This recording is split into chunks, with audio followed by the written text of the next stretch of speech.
Welcome to Life Bursts. I'm Sarah. And I'm Matt. Well, science and faith, are they compatible? Today's story unpacks that.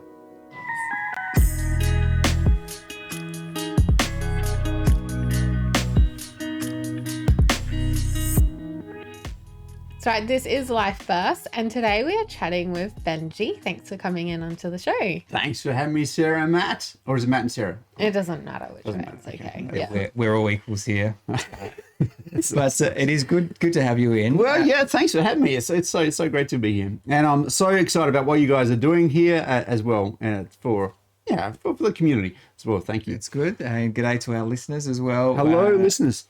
Watching wherever. Take us back, Benji, to the start of your life. Where did life start out for you? So, yes, I grew up in Malvern, Uniting Church, or Malvern, and that area, and just a average kind of suburban kind of, it was a good childhood. I went to Glenunga High School, but I grew up in like the 80s, early 90s, and I don't know if you remember that time. It was kind of a scary time. It reminds you a little bit of where we are now if you were a young person growing up. So about 15, I remember, like there was Band-Aid had happened. There was that, do you remember that TV ad about AIDS with the Grim Reaper? Yeah, a bit scary. You may be. I am 27, so I have you no can YouTube idea. it and look at it there. Okay, It's still there. I do know what you're talking about. You know what I'm talking about. So there's a Grim Reaper, and he had a bowling kind of action, and he bowled all these people. This family just went falling apart because everyone was going to die of AIDS, and there was also all pictures of pollution being spread into the atmosphere and that kind of. It was quite in some ways, a fearful environment to grow up in. But as a teenager, I really wanted to be a scientist. Okay. That was my big dream. Yeah. So, and I've got a prop for this one. He's brought lots of props in, so once again, this is like a younger Einstein, you see. That's my Einstein. Yeah. Okay, so you've got an Got that. Einstein wig on. Yeah, so E equals MC cubed, that was going to be my big thing. And did it? Well, Was it? there is a story to that. So I did progress. Can I take this off now? Is that all right? Yeah, you I don't know. So you're like, yeah, this is actually what my hair looked like when I was a teenager. Really? Yes, it did. You wanted to look exactly like Einstein. No, well, not quite. I didn't see the point of cutting my hair and doing hair stuff. Anyway. What did your mother think of this? One of those kind of like, if someone told me to cut your hair, I probably wouldn't cut my hair. yeah. Put on your jumper. No, I'm not going to put on my jumper. That kind of thing. Yeah. So, Right, how did that go down? By the time I got to like university, I had hair that looked like this, and all my photos, thankfully I couldn't find any to send you guys. It looks pretty much like this, and I was able to get a wife eventually, so it was all right. It worked out for me. Well, they were dark times, so yes, we'll pay that. So science was So science was a big thing for me. Really loved it. My dad was a scientist, still is it. Well, and you never really take the science out of a person. I loved. I thought. And a Nobel Prize was, that would be a pinnacle of my career. I could do that as a young person, maybe. So I'm kind of imagining you as like a kid with your dad being a scientist as well, like doing backyard experiments and stuff, or not really? Well, actually, because you got the hair and everything. So in primary school, in year 6, for some reason, my teacher was a really good leader actually, and got some of the students to help teach the whole class. So I taught science to my classroom. In fact, to my whole assembly at one stage. So back in the day, Curiosity Show. Do you remember Curiosity? Again, yes. I'm too young, but I know. You know the concept. So Curiosity was a big thing, and I really loved watching that. And I was to do that kind of stuff at school assemblies actually. So did it ever go wrong? Thankfully not. I didn't try any explosions. But, Okay. Yeah, I do remember one big thing I was teaching about how you could put a table on top of another table and have all these balloons inside, and that a pocket of air could hold up. So then I got my whole class to stand on top of the table, and they were still standing on this cushion of air, and it actually worked without the balloons popping, and I never really tested my things beforehand. You're supposed to, but thankfully it all worked out. The Curiosity Show books were really well tested. Excellent. Yeah. So all of that spurred your love. Your dad, he spurred your love for science. Yep. Through school. Through school. So throughout that time, really, I was quite loved the science, and then I got into science. So first year uni at Adelaide Uni to do a science degree, just a basic science degree. That's like a 3-year kind of thing. And then I didn't quite know. So second year was really hard for me because I didn't know what sort of scientist I wanted to become. And second year, if you're ever doing science, maybe you're watching this and you experience this yourself. In second year, you have to specialize a little bit more. So I'd gone fairly broad before that, but then I had to choose my subjects, and most of the subjects I wanted to choose were on top of each other. So I had to really then work out, okay, I'll probably end up being a biochemist, which is what I became. Okay. So a geneticist, which brings me to my next prop. So can I take that one off? Yeah. Yes. Here we go. Okay. Explain to us what you are holding. So this is a pair of genes, genetics. Yeah, boom. But there's something different in them. Like. Oh, yes. Yeah. So while I was doing second year uni, so I remember in my, it was one of the introductory courses to genetics, I discovered that the world of science actually has holes in it. The world of genetics has very good. Some holes very in it. So good. these are my holy genes. Your genes, the holy genes. You can see that. That's very good. Very good. Awesome so what I discovered is that they remember the lecturer saying that basically the point of life is to pass on your genes to the next generation. Now you're probably not quite the next, but maybe Sarah might be the next. That's the whole point of life, youngin, is to pass your genes on to the next generation. That makes you feel good, Matt, that you're really old. Yeah. and basically the whole point of family and love and nurturing, all that kind of stuff, is to make sure your genes are well cared for and looked after so that they can pass on their genes to the next generation. These are not well cared for. They got holes in them. That's yeah. So that were dark times, remember? Dark times, that kind of stuff. That's where the analogy falls apart. Okay, but I get it. Though. Yeah, That's really good. Like that was what the point of life was from a genetics point of view, and I realised fairly quickly after that lecture that if I was looking for the answers to some of the really meaningful kind of questions in life, I wouldn't find them in genetics. Because that's a fairly empty way to live, isn't it? To think the whole point of life is to pass on your genes to the next generation. That's like, oh, man, surely there's more to life than having kids and grandkids, and that's it. Is that all we're designed to be, or that all we've evolved to be? And that night actually, I remember going sleeping at night. And before I went to sleep, I opened up a Bible that my grandma had given me, and I went, okay, I'm not going to find the answers to the meaning of life in science, not the way that I thought. Science does a really good job of the how questions, but not so much the why questions. Okay. So the how of life, how cells work, and it's, it's beautiful and it's majestic and it's wonderful, but in terms of finding out why we're here and what our purpose is, and why we love and why we have hope and those sorts of things, it's not going to do the job. It's limited. It's like kind of living in a cage. You can see the questions out there, but you can't quite get to them. So that night I remember going, okay, perhaps I'm going to find it in religion, or faith, or some spirituality, or something like that. And what I said about the Grim Reaper and this sort of sense of fear. Had that with me too. So I got this. There was this kind of personal angst that something wasn't quite right. There's more to life, and I didn't quite know what it was, and I wasn't going to get it from science. So I opened up my Bible and said, "Okay, God of the Bible, if you're real, this is your chance. Otherwise, tomorrow I'm going to go to the library and look up the Quran or other things and see what happens." Now that might be a great spot to pause and take a break and see what happens next. So big questions, big wrestling. That's a really big statement to make. How old were you Just quickly. I Sorry, was before we jump to the break. 19, possibly 20, 19. That's big. That's big. Okay, we will be back with more Life Bursts straight after this with Matt and Sarah. Welcome back to Life Bursts with Matt and Sarah. We're chatting with Benji. So you said to God, just like, show me if you're real. Otherwise, I'm just going to go to the library and look at the Quran or something else. Yeah, instead. I did. So What happened? So what happened is I then put out, and it wasn't quite this Bible, but I put out a Bible that my grandma gave me.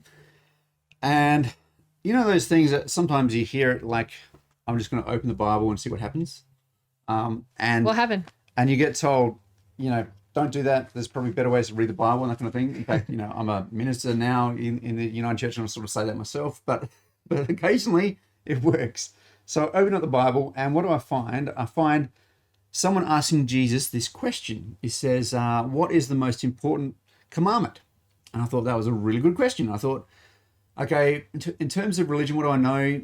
I've heard Jesus died to save me from my sins. And I thought at the time, I haven't done anything really bad. I've never been, in jail for anything. I haven't murdered anyone particularly. So I don't feel like and if I make a mistake, I just try to learn from it and say sorry and move on. So that message wasn't connecting with me at the time. Mm-hmm. Different story a bit later. But that message wasn't connecting. So here is Jesus being asked this question: what's the most important commandment? I thought he was going to answer, don't do this, don't do that. I thought Christianity was a bunch of rules of don't do's. The 10 Commandments. Which is what so many people think. Yeah. So then I was really surprised by his answer. He said, love God with all your heart and mind and soul and strength, and love your neighbor as you love yourself. So love God with everything you got, and love your neighbor as you love yourself. So 3 ways of loving. And I thought at the time, that is a really good answer. That's like, I can't find that kind of answer in literature, in poetry, in songs, in science, in other places. But here's this guy Jesus summarizing, in my mind, summarizing what the whole Christian faith is about. And when he says neighbor, does that just mean the person that lives next door to you? That's no. easy, sort of. Maybe. Yeah. Depending on who lives next door to you. I know you've got a great neighbor. So. No, they watch the show every week. Yeah. So, hello, neighbor. So it is very easy in some cases. You're right, but when I heard that, and Jesus goes on and talks about it a little bit later. But when I read that at the time, I thought, neighbor. If you've grown up watching Sesame Street, your neighbor is everyone. Okay. Everyone on the street is your neighbor. Yeah. The whole community. I saw it as love outside yourself. Okay. Those who might be friends and those who aren't your friends as well, strangers as well. But to love, loving God, loving others, and loving yourself as the meaning of life and a purpose, I thought that is something I could give my life to try and do that, and that's better than anything else I've found anywhere else in terms of a purpose and mission and guidance for myself. So I went, yep, I'm really excited by that answer, and this is an answer that can't come from just human knowledge. There's something special about this guy Jesus. But I still didn't believe in God at that stage. So you went to the library the next day? No, I flicked on with the Bible. Oh, okay. Okay, flicked on a little bit more. And this is still that same night? Same night. Okay. So I went, okay, well, I don't really know if God exists, so why should I love God? And what is love anyway? These are all these questions from my head. Scientific questions. These are very scientific questions now. So then I flick on to another section of the Bible, which is 1 John, and there's a chapter heading in one of the letters, 1 John, and it just says 3 words: God is love. And it just clicked for me. You know how when you're listening to beautiful music and your hairs go all tingly and that kind of thing. That kind of moment happened for me when I read those 3 words: God is love. It just clicked, because I didn't know that God exists, but I knew that love exists, and I couldn't explain it scientifically. It's got to be more than just chemical synapses in the brain that are there, that evolved to pass on your genes to the next generation. It's more than just poetry or roses or chocolates or love hearts or anything like that. And and I knew that love existed, but I couldn't explain it scientifically. And here is the explanation: that where there's love, that's God. God is love. So did you, hang on, this is probably before Google, right? So you couldn't research the answers or anything? You literally just opened up literally like 6 months before. You just opened up the Bible to another page and that just appeared. Yes. Okay. So That seems really crazy. Yeah. You know that, right? yeah. So I went, okay, God is love. Love exists. Therefore, God must exist. Therefore, I better find out more about this guy, Jesus, who says to love your neighbor and love you as you love yourself and love God with everything you got. So I started going to church pretty much that weekend.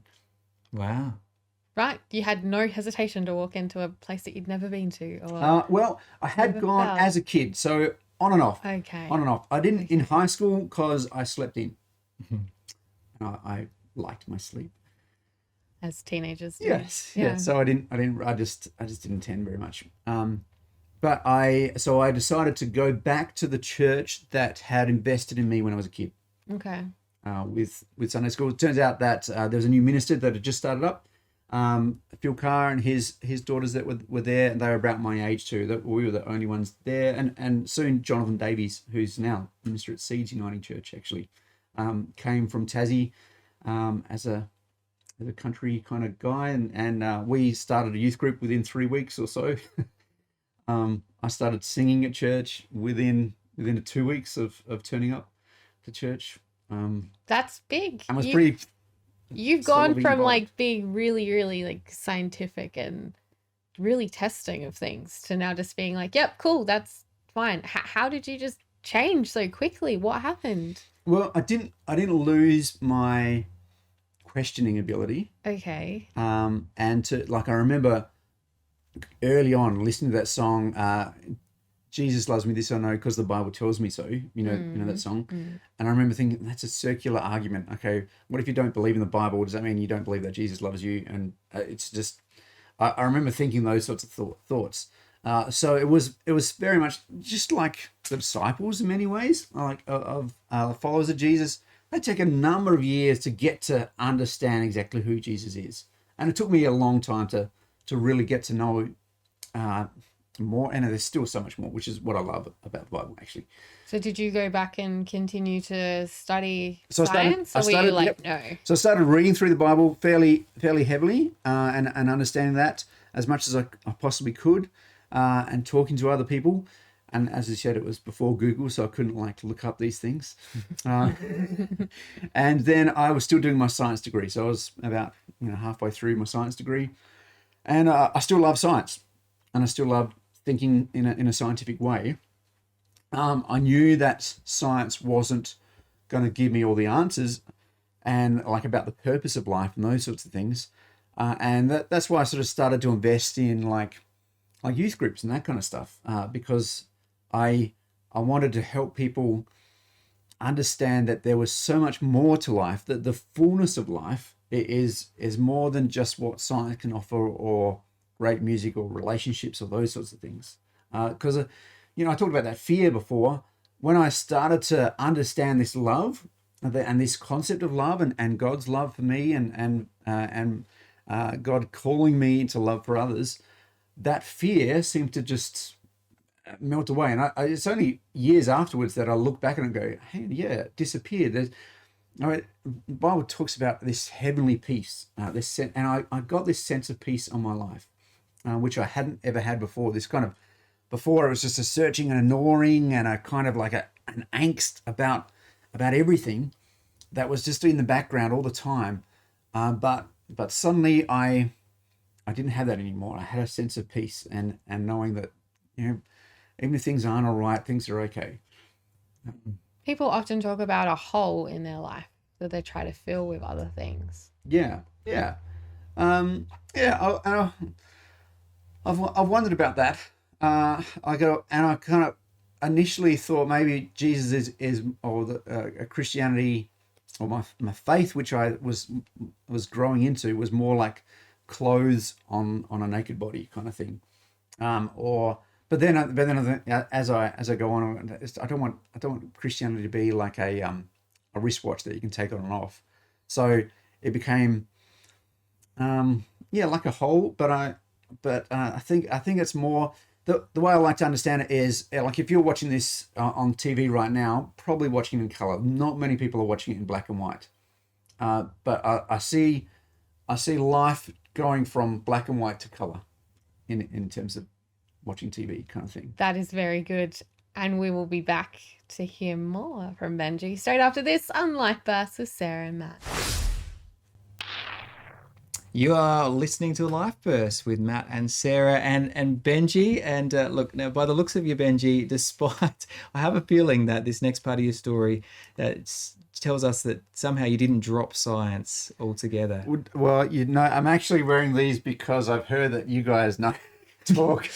Wait, no, that's not. That's not what it is. No, it's not protection. This is actually, it's not the goggles that I wore when I was a scientist, but it was what I could find in the dress-up box. Nice. But they're scientists. Do you mind if I take them off now because they're kind of hurting my eyes? You can take them thanks. off. All right. So, you didn't really answer that, did you? So yes, I still became a scientist. So having became a Christian, really, I then was still a scientist. I was locked into doing a science degree and then an honors degree, and then I really had to toss up when I was doing my PhD. Well, before I did my PhD, whether I should keep going. So if you want to be a research scientist, then you're basically locking in like 9 years of your life into university, which is kind of what I wanted to be a research scientist. So that's what I knew I was heading into. I did get I entered my PhD, and I did a PhD. I would love to tell you the topic of my PhD. Yeah, go for it. Would are you into titles of Is it long? of thesis? Yeah. Go. Do it. Let's go. Yeah. Okay. So I was the title of my thesis in the end was, obviously I finished, right? Was the mechanism of transcriptional interference in bacteriophage. No, in the transcriptional switch of bacteriophage 186. Okay. Of Cool. I course. know exactly all about that. That's great. So, Yeah, well done. It was kind of on the news. It was. What is that? But I would love to tell you about bacteria, the world of bacteriophage. So this fascinating. This is what our lab was studying. So bacteriophage. Have you heard of them before? Have you heard of a bacteriophage? No. A phage. Okay. A bacteriophage. Yes, Okay. phage. Is it the same word, bacteriophage? Or is it different? Okay. It's so I've got now 3 boys, but it was one of the first words that they learnt. Really? Mum, dad, bacteriophage. Of course it was. Yeah. That's how it went in our family. So bacteriophage, and I asked you to Google this because they're quite cool, science fiction-y kind of things. So they have a hexagonal kind of heads, right? Mm-hmm. And they package up their RNA or DNA inside that in a big coil and a big it's all packaged up there. And then it's got this neck that comes around there and this base plate, and then it's got these spidery legs that come out like that out of it. Okay. And that's it roaming around. Okay. And then what it does, so bacteriophage, obviously it's phage means eat, to eat, so it eats bacteria. Okay. Nice. So it finds a bacteria, which is just like a big fat hairy sausage, mostly. Okay. And they're a lot bigger than this bacteriophage. Finds one that the spidery legs kind of join on, go, yep, that's the right one. And then that base plate drills a hole using some kind of protein explosions and smashes a hole in the cell wall of that bacteria. And then it's like a big syringe that injects its DNA into the middle of that bacteriophage. Don't glaze over, Sarah. Yeah.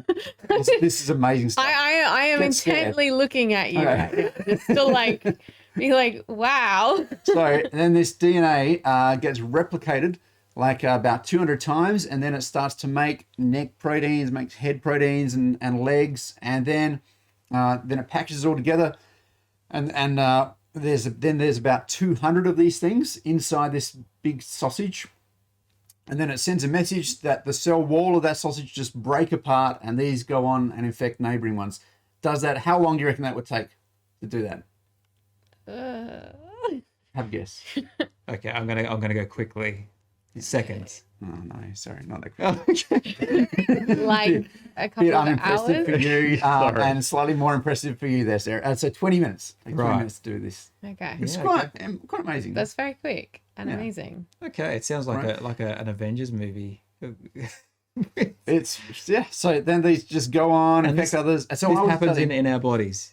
So it happens to bacterial cells. Okay, Yeah. so this is a virus that infects bacteria. Right. But you will have them in your gut right now. Mm-hmm. Sorry. So this is happening inside of us right now. Yeah. So there's potentially. bacteria that will be just replicating, but then there's bacterial viruses that that infect these bacteria. Why would you study these bacterial viruses? Because their life cycle is like 20 minutes. So it's easy to manipulate, change, do some experiments on these bacterial viruses, and you can find the results really quickly. Okay. Whereas if you're like I looked at doing a PhD in a lab that was doing like wheat research, and they've got a life cycle of a year kind of thing. So it takes a lot longer to do those experiments. So these were some of the organisms that were used really early on in the 70s to help us study genetics now. So that's what we were kind of doing in our lab, get the basic concepts of how cells work and use those concepts to apply to cells like in your body and your body too. Okay. And those who are watching. Yeah. So you stuck at it and you eventually So I loved PhD. it. I quite enjoyed it. But throughout this whole period, if you've ever done science is, someone said to me, it's like 85% frustration and 15% elation. Or maybe it's 90, whatever stat. It's very frustrating doing research science, because most of the time you're doing experiments and they're not working out, or someone else publishes something before you get to it. It can be really frustrating work. But when it does work, it's you're going to the lab and you're thinking, I'm discovering something about the universe that no one else has discovered ever before or seen before. It actually, so some people took, like your intro, you said science and faith, and there's this kind of conception that they're polar opposites, and I can understand why it is. One does a really good job of the how. I think Christian faith does a really good job of the why. But when I was going to the lab, I felt like it was kind of like my prayer life, my worship life, my meditation, because I was discovering something about God's universe that no one else had seen, and it just wowed me. It was like I stood in awe of the creation, and it was such a privilege to be able to do that. Throughout this, now it took me about 4.5 years to get my PhD done, and throughout this time I met Nicole at a Right, no. How did you meet we got a each other? graduation We got photo. a graduation photo first. Oh yeah, so okay, that's me graduating. Yay, The well done. hair's looking much better, I must say. Yeah, it's not a. Yeah. I did cut it for that. Probably for that. Oh, your mother would have been so happy. And I think I've still got that tie. Yeah. Okay. So how did you meet your now wife? So we would. Well, I got. I could sing, so I used to sing at church. And being young, being male, being a singer, you're suddenly like, there's not many of you. There was Matt just down the road, but there's not many of you, so you get asked to do a lot of things. So I got asked to be in the band for Kids Camp Out. Some of you may remember Kids Camp Out. And it was back in the days when it was on West Beach Caravan Park, and there was like 3,000 people there, and so I was up on stage singing. A great privilege to be able to do that. And Nicole was one of the other singers in that band, so that's how I met Nicole. So what, did you look at her and? Actually, yeah, okay, there's a bit of funny story there. Okay. So it was at a practice, right? Yeah. We had to. So this is a kids camp thing. And I think the theme song for that year was God Make Us Strong. And so we can roar like a lion and squawk like a black cockatoo, right? And because you get that theme song as the band, and you're able to make up the actions and the noises that everyone else will follow. Those 3,000 people will follow, and you're doing it for the first time. So we heard that line, so squawk like a black cockatoo, and there's a bit of a break in the music. And Nicole and I both looked at each other and we both went like that, and thought that was a great action to do. So that became the action for the theme song. And we both looked at each other and went, you thought of that same action? You're the one. Yeah. So in that moment, Wow. I thought, if she can do that kind of stupid thing, and she probably thought the same as me. Stupidity at first But, sight. yeah. Nice. Back to love again. Yeah. Yep, it's good. Yes, it is back to Back to love. love. Well, Yeah. this is Life Burst. We've got more of Benji's short story still to share, so stay tuned. Welcome back to Life Burst with Matt and Sarah. We're chatting with Benji. So we know that it was love at first squawk, but did you get married? Yes, we did. And get did you have that theme song playing at your wedding? Yeah. But we did have one song from KCO from Kids came out, yeah. In God's Time, I think it was called. Beautiful. Yeah, yeah, we did that. Yeah. That's Okay, and I special. think we got a photo of the We got a wedding. photo of the wedding. Yes, we do. Yeah, that's at Malvern Uniting Church there, and various different people as part of my the troop there, next to my friends and family. That's good. How special. Yeah. And so where did life take you from there? You completed a PhD and Well, I haven't yet. So you're still I didn't going? actually. I was still going. That was a bit of so yeah. Nicole's a teacher. She's a German teacher, and both her and I wanted to go overseas. And going to the UK would probably made the most sense, so she could teach there. So she kind of got this position over there overseas, but I still had to finish off my PhD.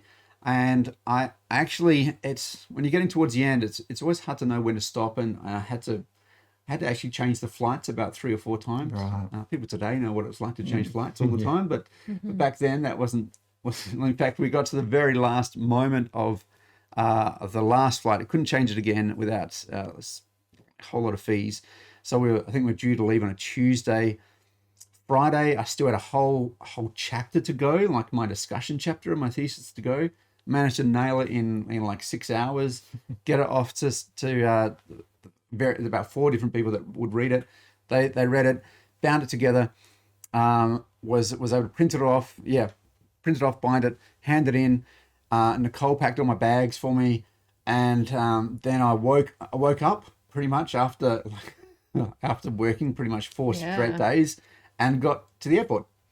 wow. And there were my friends and family there to see us off at about half an hour before we had to go. There you that- go. that Well was done.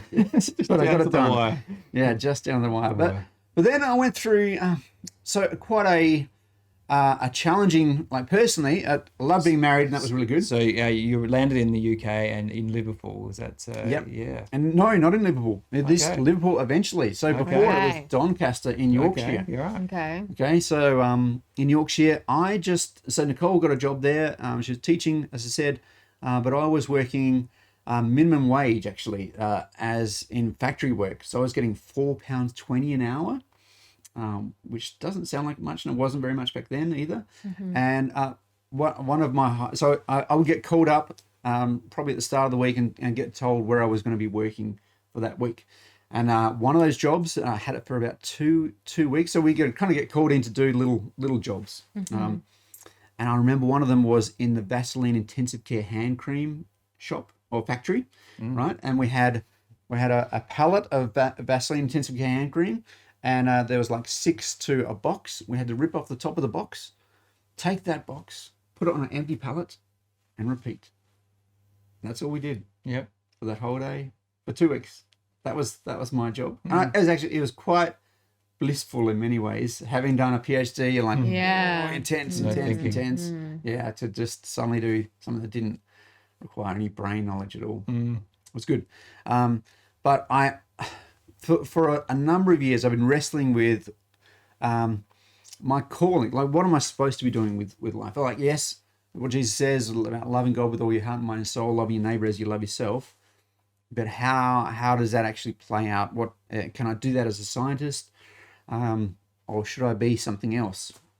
And so I remember Nicole actually wrote me a book of my life in 3 different parts, my life in 10 years' time. And on one page, it was me as a scientist, studying somewhere overseas with my own lab.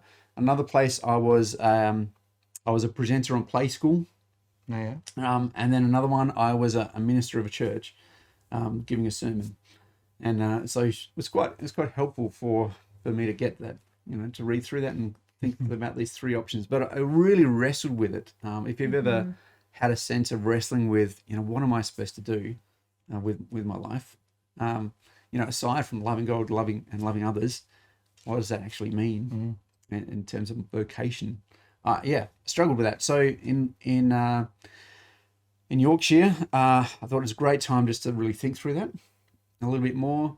I got the results from my PhD and I did fairly well, so I was able to get some interviews in science. Ended up going to Liverpool. Here's a Liverpool scarf here. Yeah. So we moved just across the other side of the UK, and Nicole was able to get a teaching job easily there, and I was working in nanotechnology actually there, as a biochemist. But funnily enough, when I was there, we started going to a church which was just across the road from where Paul McCartney. So Liverpool is where the Beatles come from. Paul McCartney used to sing at the church choir just across the road where I was going at Elm Hill Drive Methodist Church. We would drive down Penny Lane to get there. It's quite a cool place to live. Yeah. But the minister of that church, who was also the chaplain at the university where I was, Liverpool University, he had a PhD in biochemistry, which was just like me. And so we had lots of chats. The previous guy before him had a PhD in astrophysics, David Wilkinson, and who's now at Durham University. And he became a Methodist minister. The person who was sitting next to me in the lab was someone who did youth group. So I was always involved in youth ministry and those sorts of things, and really enjoyed that kind of aspect of things. So he was this other guy. He kind of dressed exactly like he was an Isle of Man version of me, in many ways. And he never felt the call to ministry, but just to be a scientist who does ministry on the side. But is very much a Christian throughout his whole life. Whereas I'd always thought that basically if he showed some kind of aptitude to ministry and to leadership, that everyone was going to pressure you to become a minister, just because they desperately needed people. So it wasn't anything specific about me. But meeting this other guy, Damien, I realized, perhaps there is something more specific. And then talking to the minister at the Methodist church there, who was a biochemist, it was like, whoa, what's going on here? Yeah. So throughout we were there for about 2.5 years or so. Really enjoyed it. Great place to be. Nicole got pregnant, and as soon as we got pregnant, actually, have we got time for a funny story? Of course, always. Yeah. Okay. So Nicole and I, we were quite surprised at how quickly this pregnancy thing happened, and we weren't really ready to be parents, particularly at that stage. But Nicole had just done the test, and we had choir practice to go to. So she did the test, and it was like, what do we do now with this information? Like, you're pregnant and we're going to have a baby, and so we're like, well, we just have to go to choir practice. Like, just have to pretend that nothing exists that happens, right? Sing it out. So there we are at our choir practice, and we're singing the Messiah, and one of the first songs in practice is "For unto us a child is born, a son is given," and it was a son that we had eventually. Oh, there you go. And we both look at each other across the room over singing again. Not squawking this time, but going, wow. Oh, beautiful. Yeah. Well, before you move on to the next part, we were going to take a break and then hear a little bit of what prompted you to go from there to where you are now. This is Life Bursts. I'm Matt. And I'm Sarah. Welcome back to Life Bursts with Matt and Sarah. We're chatting with Benji. You're in Liverpool, now you're here in Adelaide, and you've got some type of blue scarf on the table. Yes. You switched your Liverpool scarf. Yeah, switch from that scarf. I should do it. So I went from like that to eventually took a few years to do, and some of the processes to this kind of thing. Okay. All right. What is that? But I don't wear this for that often. So this is a Uniting Church stole. Not a stole. It's a stole. Yeah. Right. So that's what a minister of the Uniting Church would wear. What's the point of a stole? You ask big questions. There. I should know that. Matthew, can you help me? Well, at very least, it identifies you as a leader, as a priest-like figure in the church. So Thank you, Matthew. That's Okay, so it that's a just good helps answer. people to recognize that you're a minister. So how did you? I mean, that was one of the options that was laid out for you in this in the true. book. Yes, that it your was, wife gave actually, us. yes. So Yeah. Put obviously him the in a play play school school. auditions. How did they go? I did actually have. You did not have a- play You school, did? but I went for an audition for a kids program in the UK in the back of a taxi cab, like one of those black taxi cabs. They had a Yeah. camera in the front, and then we were supposed to explain like something of interest. So I think it must have been like around the time where they got that young guy that talks about physics and astrophysics and that kind of stuff. That he may have come out of this program, I'm not sure. But I talked about bacteriophage. I told that kind of story that you just heard there. It might work for your audiences. It didn't work for them. I'm sorry. But I never got a call back. Okay. I did try a couple of times. I did try this other dancing kind of. I can't dance, but I could sing. I did like a Negro spiritual. I didn't really work for kids songs, and my voice wasn't high enough for wiggles or. So it closed the book on that possibility. Yes, I did try to open it, but You did, yes. Not for lack of trying. Yeah. Okay. But you found yourself, back in Australia. How did that Yeah, happen? so we wanted to go back to Australia because Nicole was pregnant, and the grandparents were here and great grandparents and that kind of thing. So we left Liverpool as much as we really loved it, and then I made that big jump to actually pursue a career in the church, in ministry. So I actually called you. I don't know if you remember this, That's man. true. Yes. So before I left Liverpool, I phoned up this college in Adelaide, and they said, "Oh, you need to talk to the person who talks to young people," which was Matt. Yeah.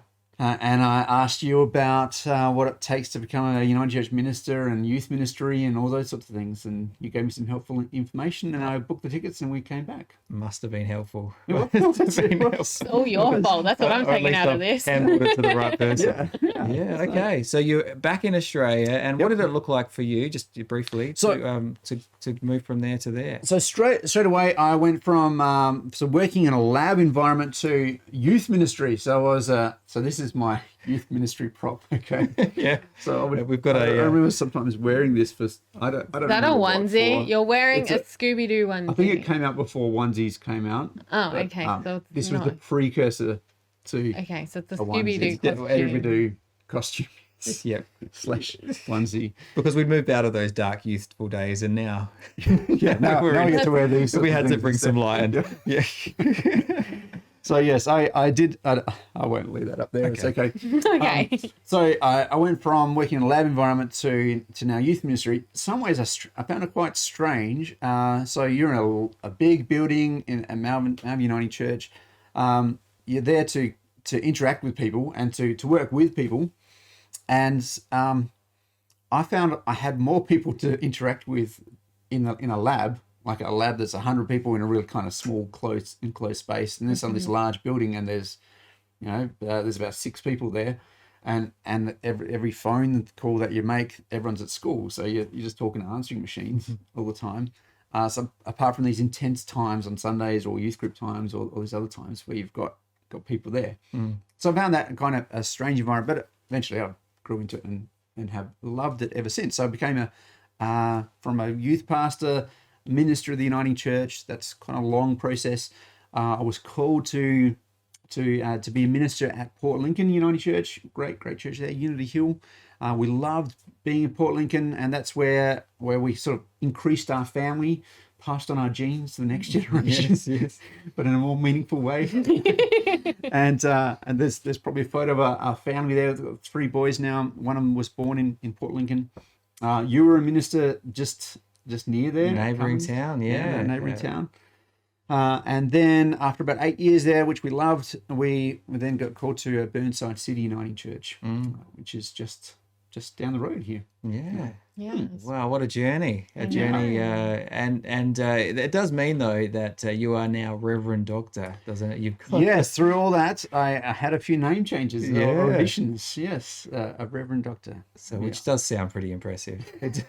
I kind of only use it if I'm writing maybe something for a young person. That, you know, they need someone impressive to, Yes, it does to sound good. write something impressive for them. And just quickly, really short answer, but have you found that in your role you're able to live out those commandments, those things that you thought, this gives me purpose to love God, definitely. to love others? Yeah, definitely. Like I remember there was a moment in Liverpool when I was working, I was helping out with the youth group, and I had a great conversation with someone at youth group about life, meaning life, and all those sorts of things. I'm able to share a bit of that story. And that was about the same day that I really got a good publication for my PhD from my science stuff. And I was on top of the grain for the science. But I got more excited about these one-on-one conversations about what the meaning of life is. And that was enough for me to go, okay, I think I know where I need to head. So in the final 2 minutes of our show, if you had one piece of advice to share with our listeners, what would that be today, Benji?